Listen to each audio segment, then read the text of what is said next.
I was asked recently to describe enlightenment, what it is, and what it means. But without the intellect, you see, without the complications. And actually it's very simple.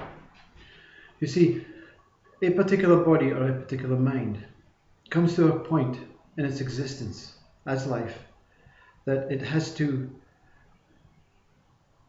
relinquish all its collections. It has to give up all its baggage because it is full up, you see, full up with stuff. So this body and mind comes to a point, and many have experienced it. Well, I've had enough, you know, I want to die, right? That is the point of enlightenment. The point of enlightenment is not a physical death, you see. It is simply, I want everything to leave me alone, you know. I want to be alone. I want to be empty. I want to be free. So what happens then is very simple. That you deny everything, you see. You deny everything in this world. You say, you know, I don't want any more, you see. And when you deny this more, when you deny a particular thing, if it is already in your baggage, it will go, you see.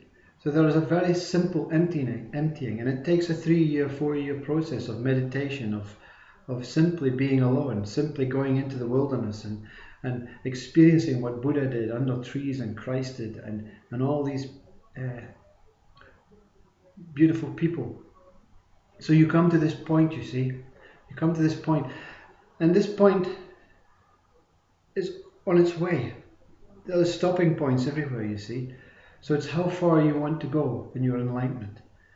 You know, there is no you really controlling it, but there is a you behind it saying, you know, I want to go as far as I can go. You see, I want to die the most intimate and forever death. You see, I don't want any more life. You see, so you go to this point, and this point basically is like a tunnel, a path that does not have any distance, but it has a tunnel or a path that you are slowly, inwardly going backwards, you see. It is very de-hypnosis. Everybody that you have experienced, everybody that you have been, every person, whatever you have experienced in this mind state, in this body state, whether in one life or 100 lives, it doesn't really matter, you see. It doesn't matter how many lives you've had. You will relieve this final body, this final mind, to emptiness. So you're taking everything out and throwing it away. Everything go, deny, go. That's basically what you do, you see. You want to die so much that it is a all or nothing, you know. Take everything, you know. And on the way, you see, on the way it becomes bliss, you see, because the lighter you get, the more you want to lose, till you come to this point.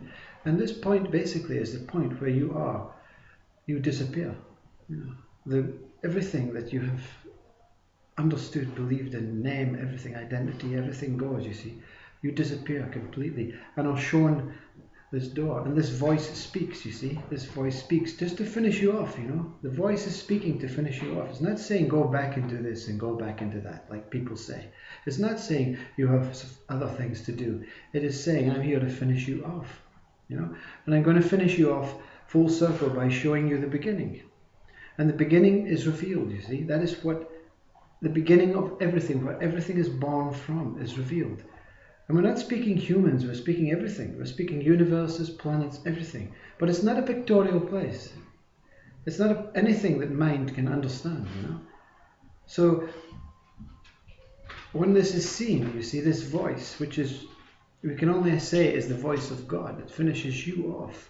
There is a returning to this body, not as a reward, just as a simple movement, you see. You can only go to the beginning. You cannot go any further, you see. There is a before beginning. But no one will ever see that, you see, because that's where you're looking from. You are looking from your beginning. in a body. Thousands and billions of years down the line, you are still looking from that starting point. So therefore you are now returning to this state, which takes years of readjusting and refinding and re-establishing and trying to re-understand everything, tying shoelaces, everything that was taken so easy. But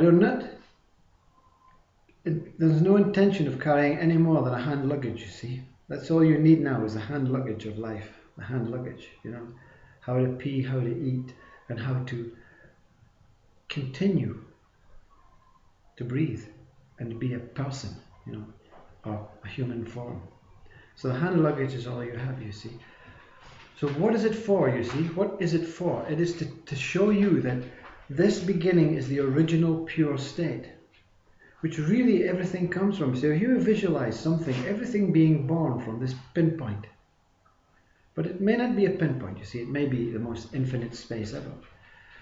But it feels within this pinpoint. Everything is born from this pinpoint. Now this original state is pure.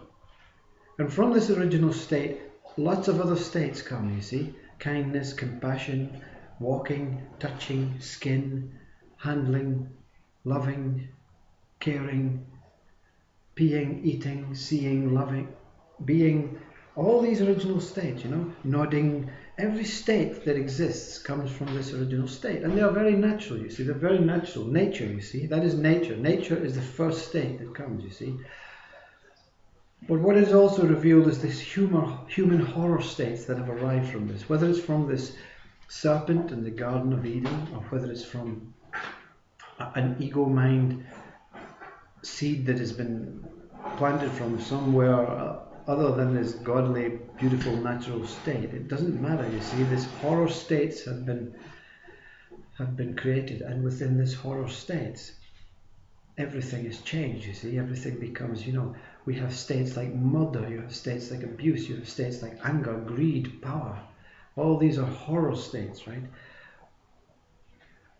But when you are taken to the beginning, when something is taken to the beginning, it is shown that, okay, they may appear as, everything may appear as different states. So murder may appear as love, right? But all of these states came from the same place, regardless, because this horror state is not from the original state.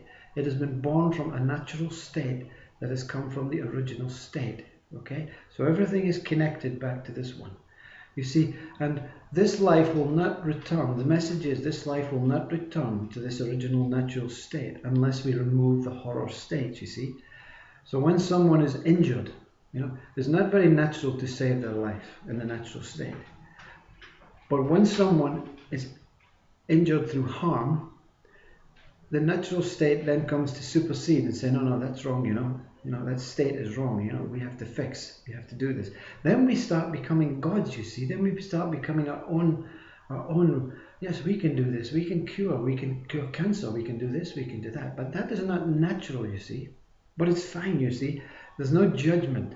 Judgment is another state, you see. It's okay to be judgmental, but it's not a natural state. Judgmental state is one of these horror states that come from this natural state. I don't know if you understand this, but everything is like a seed that comes, and sometimes there's little branches on them that are not pure, you see, and we call them ego states, you see. So for the enlightened being, what happens, you see, you have to return to the natural state. So all these things take place again, you know. But you become this nameless thing, this nameless one, because these little tentacles of horror states do not grow anymore, you see. There's no need to be greedy, there's no need to be powerful, there's no need to be judgmental, there's no need to be attached to anything, even the natural states of happiness and joy. There's no need, you see, there's no need. Everything is just going, you see. It is like an octopus where this eye is the pure state, and these tentacles are the natural states, and these little holes are this horror states that have been born, you see. So the Bible is very true. That is what enlightenment reveals you. The Bible is very true. It is very misinterpreted and whatever, but the one who experiences this beginning will never ever experience horror states again. They will appear, you see. You will see them on the television screen or in front of you at work or whatever like that. But they're not true, you see. They are only illusional states that cannot overpower the natural state of love and being. They can exist for eternity, but they will not overpower, you see. So this acceptance is freedom. This acceptance is liberation. This acceptance is to say, you know what, these things are appearing, but they're not true. The natural is true, you see. Nature is true because it came from the original state. The real truth is that everything is the same, because everything must come from the same seed, you see, the same seed. So this biblical story about God being the original father and then the mother coming and then this birth and the Garden of Eden is all states, you see. It is all to describe the states, because states have no description. You know, happiness is an event, an experience, but it's not physical, you see. You cannot see happiness. Your body is the one that experiences and changes everything to suit its makeup. So that basically is enlightenment in 12 minutes.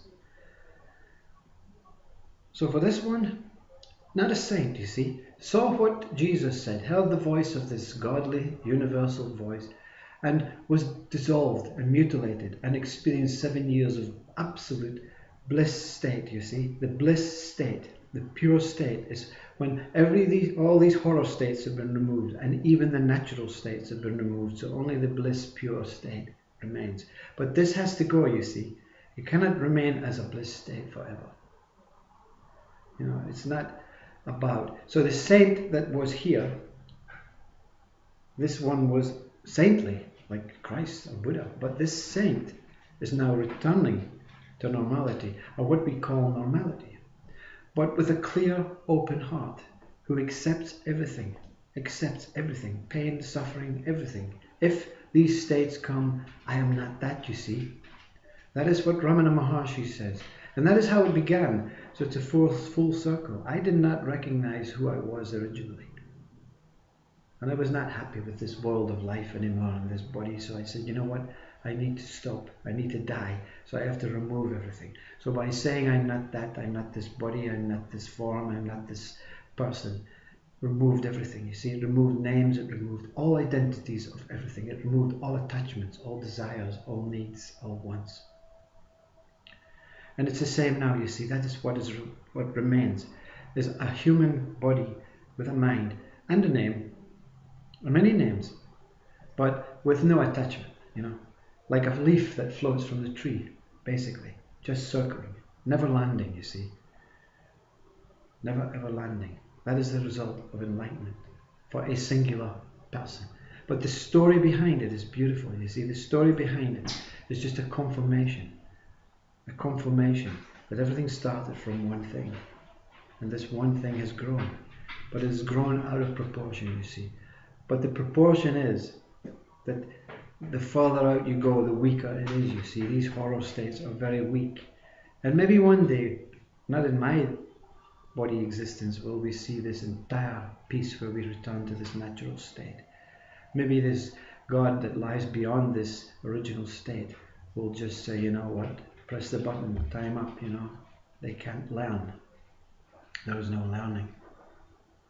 That is why wisdom comes, you see. Wisdom means that you know everything, you see everything, you understand everything, by simply returning to the beginning, returning to the singular one moment where everything was born. There it is. Namaste. I love you.